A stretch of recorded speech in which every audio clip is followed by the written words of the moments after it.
जी sir. तो acid group से जुड़ा हुआ पहला कार्बन जो होता है वो अल्फा कार्बन होता है। अगर यहीं पे एक और कार्बन होता, जैसे अगर यहाँ पे हम छोटा सा बना दें, ये एसिड ग्रुप है, ये सी और ये सी, और इससे एक आर ग्रुप जुड़ा होता और इस वाले सी से NH2, या और इससे H जुड़ा होता, यहाँ भी खैर H होगा ही। तो इस एसिड ग्रुप से पहला कार्बन ये वाला जुड़ा है, ये अल्फा हो जाता, और ये दूसरा कार्बन ये बीटा हो जाता, तो बीटा एमिनो एसिड। लेकिन बीटा एमिनो एसिड जो है वो प्रोटीन फॉर्मेशन में इस्तेमाल नहीं होते, वो नहीं पाए जाते जब प्रोटीन की संरचना होती है। तो जो भी प्रोटीन बनाने वाले एमिनो एसिड्स होते हैं वो अल्फा एमिनो एसिड्स ही होते हैं। तो ये बात आपको ध्यान रखनी है। तो ये क्या है, एक अल्फा एमिनो एसिड।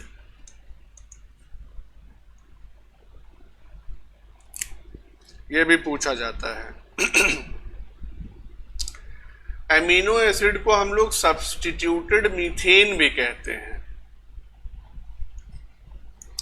अब जहां भी होगा छोटा सा ऐसे लिखेंगे ए, यहाँ पे ऊपर लिख दे रहे हैं ताकि कंफ्यूजन ना हो। ए एमिनो एसिड, तो एमिनो एसिड आर सब्स्टिट्यूटेड मीथेन्स।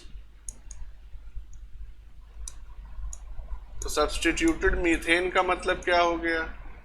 अब देखो भाई, मीथेन का फार्मूला क्या होता है हमको मालूम है, मीथेन माने CH4।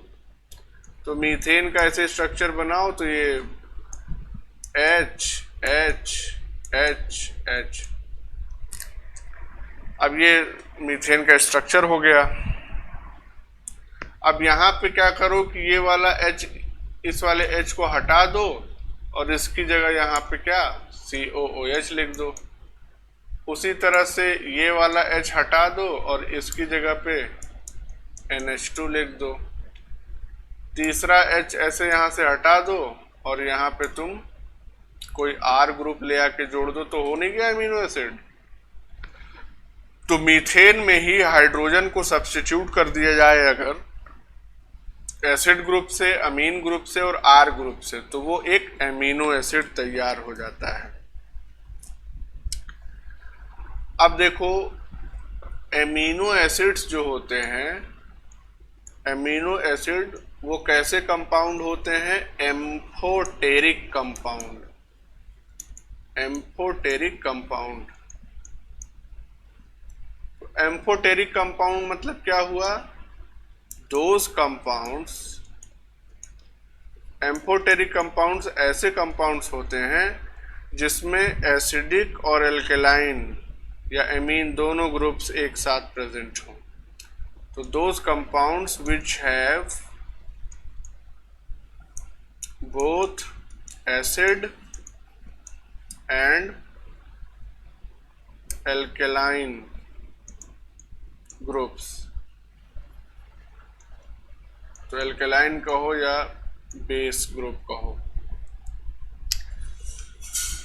ऐसे कंपाउंड्स को एम्फोटेरिक कंपाउंड कहा जाता है। अब यहाँ पे देख लो, साफ साफ दिख रहा है अमीनो एसिड में कि ये जो एमीन ग्रुप है ये कैसा ग्रुप है? ये एल्केलाइन है, और जो एसिड है वो तो एसिड है ही है। तो एक ही कंपाउंड में एसिड और एल्केलाइन दोनों ग्रुप्स प्रेजेंट हैं, इसीलिए ये अमीनो एसिड क्या कहलाता है? Amphoteric compound. अब एम्फोटेरिक कंपाउंड होने से फायदा क्या है ये भी हम लोग देख लेते हैं अगले पेज पे। तो एम्फोटेरिक कंपाउंड होने से फायदा ये है कि आइसोइलेक्ट्रिक पॉइंट पे, at isoelectric point the amino acid is present in form of Zwitter ion, ये कॉम्प्लिकेटेड लग रहा होगा लेकिन अभी सब समझ में आ जाएगा।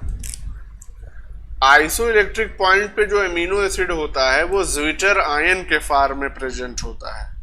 तो सबसे पहला सवाल ये आता है कि भैया आइसो इलेक्ट्रिक पॉइंट क्या है।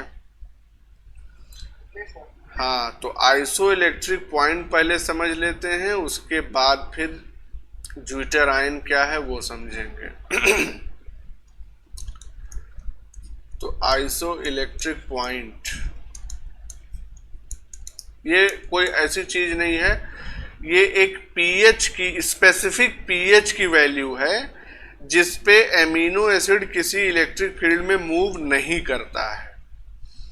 तो इसकी अगर हम एक लाइन की डेफिनेशन लिख दें कि isoelectric point it is that value और point of pH at which amino acid does not move in an applied electric field। जब हम इलेक्ट्रिक फील्ड अप्लाई करते हैं और एक स्पेसिफिक पीएच पे एमिनो एसिड को रखते हैं तो वो उस इलेक्ट्रिक फील्ड में मूव नहीं करता है। क्यों? क्योंकि वो ज्विटर आयन के फॉर्म में प्रेजेंट होता है। अब उस कॉन्सेप्ट को थोड़ा सा हम लोग इलाबोरेट करके समझ लेते हैं।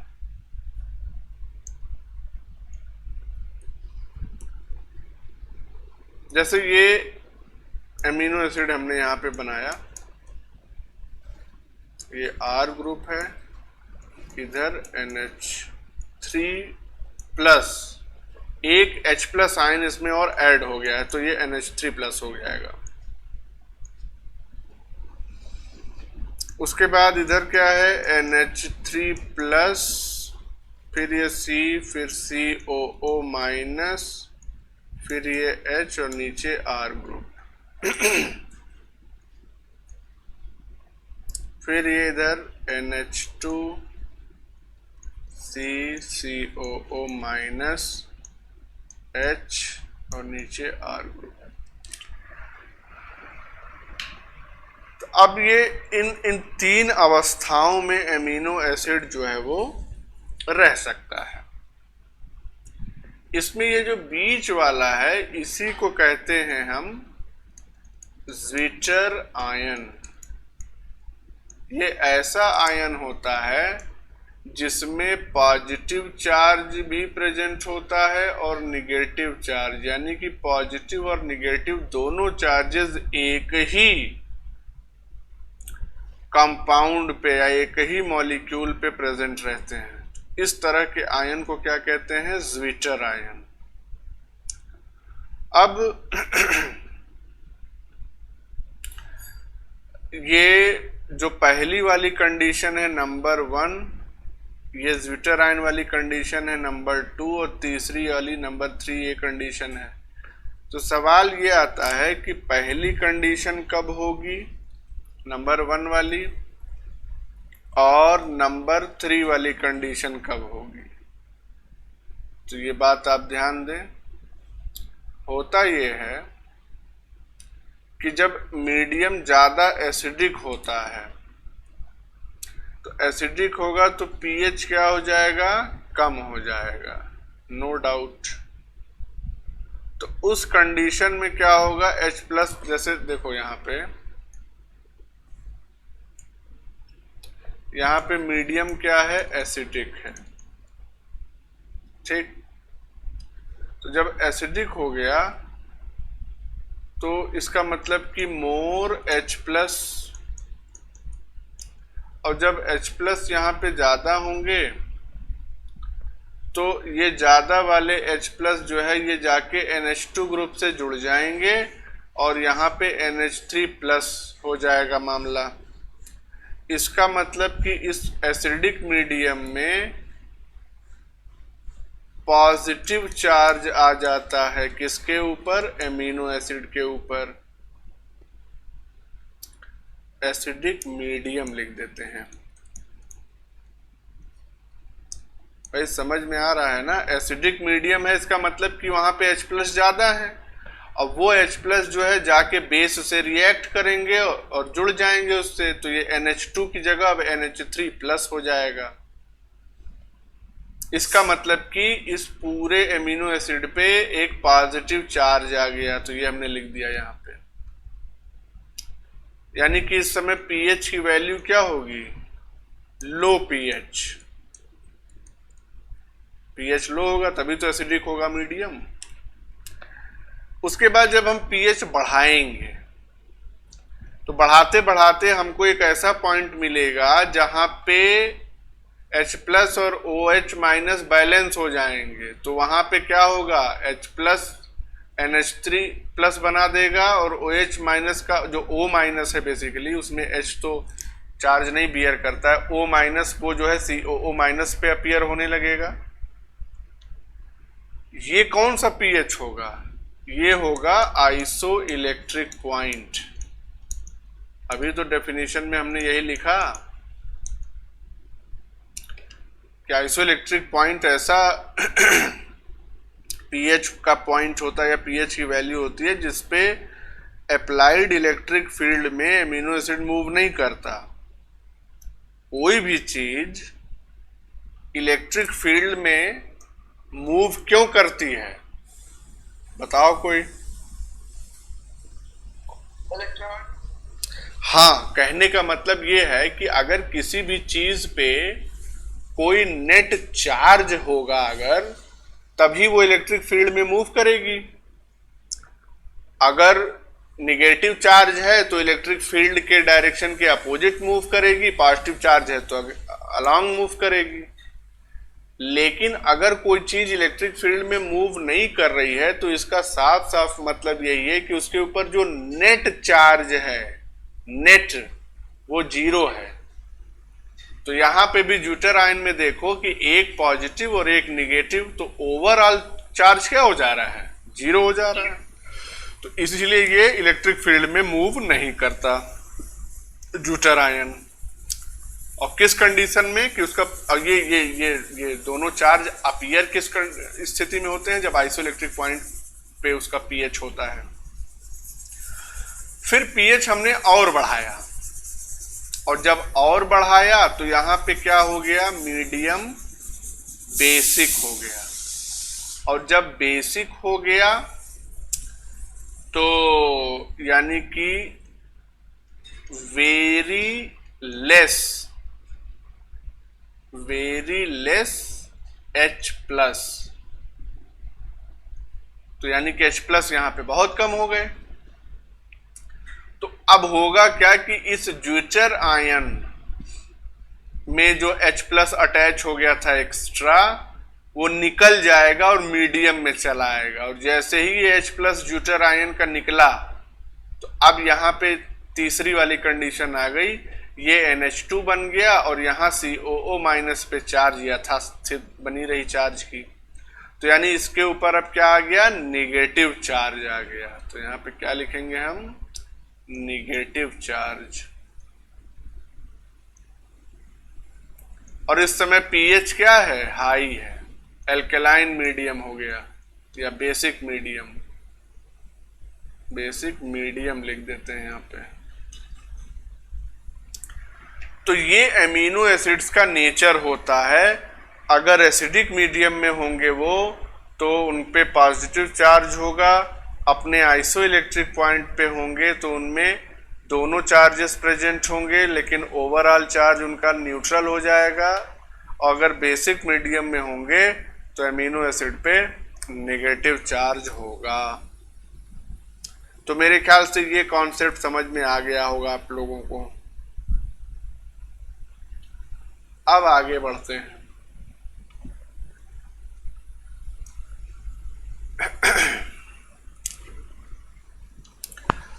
अभी हमने ऊपर बात की कि 20 एमिनो एसिड्स जो होते हैं वो प्रोटीन बनाने में हेल्प करते हैं। 20 टाइप ऑफ एमिनो एसिड, हमेशा याद रखना, नंबर नहीं, हम टाइप्स की बात कर रहे हैं। तो 20 प्रोटीन या 20 टाइप्स लिख दें यहाँ पे, नहीं घबरा जाओगे। 20 types of protein forming amino acids, 20 प्रकार के प्रोटीन फॉर्मिंग एमिनो एसिड्स होते हैं। इन 20 में से 10 जो होते हैं वो एसेंशियल होते हैं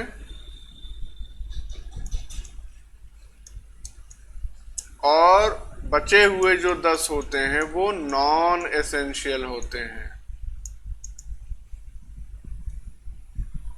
जैसे हमने वहां पे फैट जब लिपिड पढ़ा रहे थे तो उसमें भी हमने बात की थी कि एसेंशियल फैटी एसिड्स पाए जाते हैं, 3 के नाम भी हमने आपको बताए थे। उसी तरह से यहाँ पे एसेंशियल एमिनो एसिड्स पाए जाते हैं।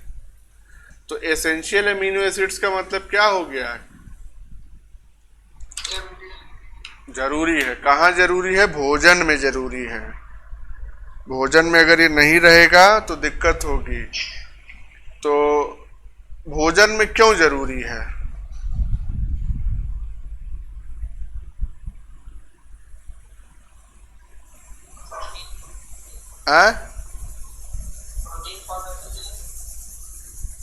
नहीं, भोजन से क्यों जरूरत पड़ रही है इसकी?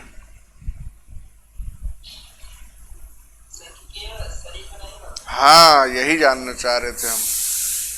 शरीर में ये नहीं बन सकते, इसीलिए भोजन से ही इसकी सप्लाई पूरी होगी। और नॉन एसेंशियल वाले क्या हैं? वो शरीर में भी बनते हैं, इसीलिए भोजन में अगर वो नहीं भी रहेंगे तो दूसरे टाइप के एमिनो एसिड्स या दूसरे टाइप के जो कंपाउंड्स एलिमेंट्स हैं, कार्बन हो गया, हाइड्रोजन है, नाइट्रोजन, ऑक्सीजन, इनसे मिला जुला के हमारा लीवर तैयार कर लेगा उसको। तो एसेंशियलिटी का इनके ये मतलब होता है। तो एसेंशियल एमिनो एसिड्स मतलब भाई एक पॉइंट लिख दें तो याद रहेगा, can not be synthesized in our body. और ये वाले सिंथेसाइज्ड, ये हमारी बॉडी में बनते हैं। तो ये जो एसेंशियल एमिनो एसिड्स होते हैं, ये इनकी संख्या होती है 8 इन नंबर। मतलब 8 टाइप के जो एमिनो एसिड्स होते हैं वो एसेंशियल होते हैं। और नॉन एसेंशियल कितने टाइप के होते हैं? 10। ये 10 होते हैं संख्या में। अब कौन कौन से हैं ये याद रखना पड़ेगा, क्योंकि इस पे बहुत सवाल आता है। तो ये जो 8 हैं, इसमें कैसे याद करोगे तुम? वैसे याद कर लेना, इसका एब्रिविएशन ऐसे याद रखना, TT, हलीम, VP। TT, हलीम, VP, यहाँ डबल L है, याद रखना। अब इसका फुल फॉर्म हम बता दे रहे हैं भाई, इसको ऐसे याद रखना। ये है थ्रियोनीन। ये वाला T जो होता है ये होता है ट्रिप्टोफैन।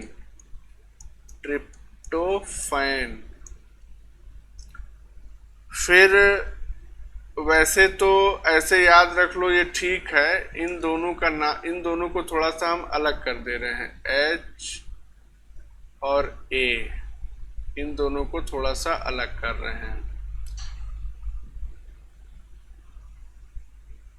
क्यों कर रहे हैं उसका कारण है भी बताएंगे। तो H है हिस्टिडीन और A है आर्जिनिन। उसके बाद L जो है ल्यूसीन, या ल्यूसीन से पहले लाइसीन लिख देते हैं, लाइसीन। ये वाला L है ल्यूसीन और ये वाला I है आइसोल्यूसीन। M है methionine,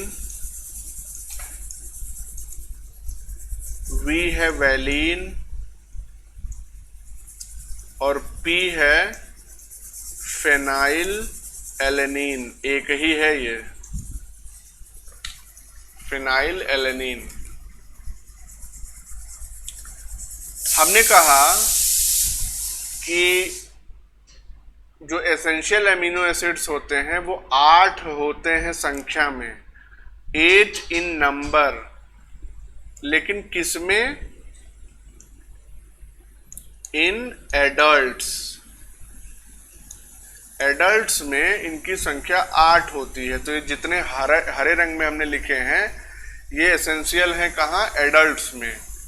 threonine, tryptophan, lysine, leucine, isoleucine, methionine, valine और फिनाइलएलनिन। काउंट कर लो, 8 हैं। लेकिन अगर बच्चों की बात की जाए तो बच्चों में इनकी संख्या होती है 10। तो 10 इन चिल्ड्रेन। ऐसा क्यों? क्योंकि हिस्टिडीन और आर्जिनिन, ये जो रेड कलर से हमने लिखा है, बच्चे इन दोनों को भी सिंथेसाइज नहीं कर सकते। और जैसे ही एडल्टहुड आती है तो ये दोनों फिर हमारे बॉडी में सिंथेसाइज होने लगते हैं। तो यानी कि बच्चों में 10 होती है संख्या एसेंशियल एमिनो एसिड्स की, यानी उसमें हिस्टिडीन आर्जिनिन जुड़ जाता है। और बड़ों में 8 होती है संख्या, यानी कि तब हिस्टिडीन आर्जिनिन एसेंशियल नहीं रह जाते। इसीलिए इन दोनों एमिनो एसिड्स के लिए एक स्पेसिफिक नाम दिया जाता है। इन दोनों एमिनो एसिड्स को कहा जाता है semi essential amino acids. Semi essential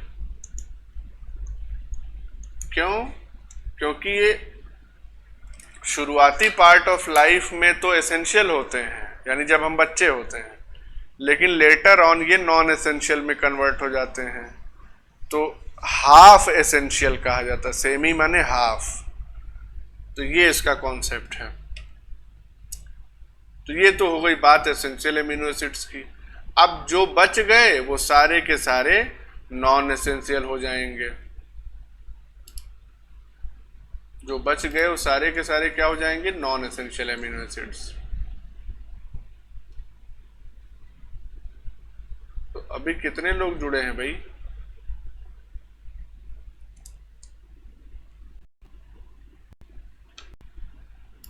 चलो,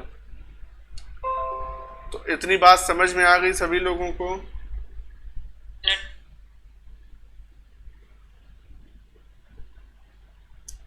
तो आज इसको इतना रखते हैं। एमिनो एसिड्स की बेसिक बातें हमने बता दी। इसके बाद कल जो है, कल प्रोटीन कंप्लीट हो जाएगा और इसके बाद एंजाइम वाला पोर्शन बचेगा, उसको करवा देंगे हम। कोई और जुड़ना चाह रहा है लग रहा है। जुड़ गए सर, आवाज पता नहीं क्यों नहीं आ रही। अरे भैया तुम गायब हो गए थे।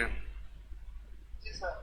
हाँ, डिटैच हो गए थे। तो हम ये कह रहे हैं कि इसको आज हम इतना रखते हैं और इसके बाद कल जो है बचा हुआ प्रोटीन वाला पोर्शन और एंजाइम्स कल कुछ हम बता देंगे एंजाइम्स के बारे में। तो कल तो नहीं, लेकिन हाँ 2 दिन और लगेगा तो ये चैप्टर जो हो जाएगा ये कंप्लीट। देखो, इसमें एक बायोमोलिक्यूल जो न्यूक्लिक एसिड्स वाले हैं वो यहाँ नहीं पढ़ाएंगे हम। न्यूक्लिक एसिड या न्यूक्लियोटाइड्स ये जो हैं ये हम लोग पढ़ेंगे जब मॉलिक्यूलर बेसिस ऑफ इनहेरिटेंस, यानी क्लास 12 वाला पोर्शन। क्योंकि इस चैप्टर के बाद क्लास 12 वाला ही पोर्शन हम स्टार्ट करेंगे। भाई जफर 12th में है कह रहा था, तो हमने कहा कि चलो भाई, तो इसके बाद क्लास 12 वाला पोर्शन स्टार्ट करेंगे। तो वहीं पे हम लोग molecular basis of inheritance chapter में पढ़ेंगे। वहाँ पे दिया ही है डिटेल में, तो 2-2 जगह पढ़ने का कोई फ़ायदा नहीं है। तो इतनी आज की बात समझ में आ गई सारी? कोई कन्फ्यूजन तो नहीं है?